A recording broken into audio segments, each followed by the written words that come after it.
Tom VanHaaren, recruiting analyst for ESPN, joining us inside the Sports Cave, talking Michigan State today. They've had so many great classes, Tom, under Mark Dantonio. You're saying this could be the best. That's a lot. That's a lot of high praise. Well, and I think it's a different class from what they're used to, because you look back at some of the classes and you can say, well, that was a great class because those guys ended up producing. Yeah. But what they've been known for and how they built Michigan State, I think you look at those classes and they were 2-star guys, 3-star guys, guys that were a little unheralded, under-recruited. They developed them in the system, built them up to great players. Well, now you look at this class, and they've got ESPN 300 guys. They've got 4-star prospects. Bona fide stars before they even step foot on campus. Highly sought-after recruits who are coming in now. This is actually, we have them as the number 15 ranked class in the country right now, and they have an opportunity to still land a few more prospects for this class. So, yeah, I think this could be a shift, the start of a shift for Michigan State this year, and it was a little bit because of injury, but we've seen Michigan State probably play some younger guys on the field than we're used to in the past. I think this class could be the start of a trend where we might start to see that, the Malik McDowells, the Monte Nicholsons, the higher-rated guys who can get in and contribute early. I think maybe this class, probably a couple more of those guys. Mark Dantonio is so savvy. He sits there and doesn't give you much at the press conferences, but you can just tell every time he talks, he gets it. He's asked all summer long about his two biggest rivals in Ohio State and Michigan, and then all of a sudden, here we are as recruiting really pushes before signing day. George Hill decommits from Ohio State and could be sitting as the biggest prize for Michigan State. The tables have turned. Right. Well, and this is a big position for them. They have L.J. Scott, the freshman right now, and George Hill and L.J. Scott actually from the same high school in Ohio.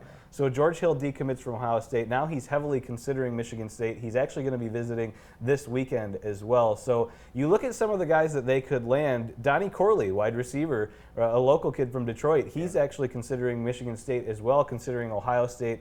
Michigan State could beat the Buckeyes for him, and that would be a huge win for them. Add 2 ESPN 300 guys to this class and maybe a couple other prospects to finish things out, and this could be a really, really good class. This could be a class where we look back and we don't say, hey, that guy, he developed and he turned out into something. We could say, hey, he was a star in high school, and now he's a star on the field in East Lansing. East Lansing's going nuts right now listening to you. When you look back at the years that they've had and the success and the Rose Bowls that they've had, how much in the last couple years has bringing Curtis Blackwell in from Cass Tech, and or not necessarily from Cass Tech, but from those corners and from the Sound Mind, Sound Body camp really helped the recruiting aspect? It's helped a lot, and I think you give someone like him, a guy who now has a voice at Michigan State. You look at what recruiting is and a lot of the importance in recruiting, and a lot of it has to do with the parents. The comfortability of parents and how comfortable they are sending their sons to school. Well, all the parents in Detroit, all the parents in Michigan that were involved with the Sound Mind, Sound Body camp, they know exactly who Curtis Blackwell is. Yeah. They know what he's about. They know that they can trust him. So they go to Michigan State and talk to Curtis Blackwell.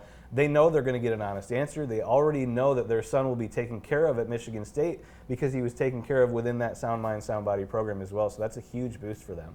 That George Hill visit this weekend, what's he looking for? What's the number one thing you think that could come out of this weekend that could help really turn it and push it in Michigan State's favor? You know, one game or one visit usually doesn't do a lot for a recruit. You say that to me all the time, and you say, hey, hold on, it's just one game. Right, and I think winning obviously helps more than losing does. But, I think this type of situation, though, I think this could be the tipping point. Kind of what you're saying here is if the experience is there, if the comfort level is there, if the excitement level is there, if he just enjoys his time there, he feels like he can assimilate within the team, he feels like he gets along with the other prospects on campus, I think that could push Michigan State over the edge for George Hill. So I do think, while one game usually isn't the factor, I do think maybe this could be the tipping point for his recruitment. So a Monday announcement, Tuesday announcement, hey, I'm going to Michigan State, is that coming or not necessarily? I don't know that yet. We're getting Michigan State fans excited. I don't want to get them too excited, okay. But I think it should be close. All right, Tom VanHaaren, you can follow him on Twitter at TomVH, and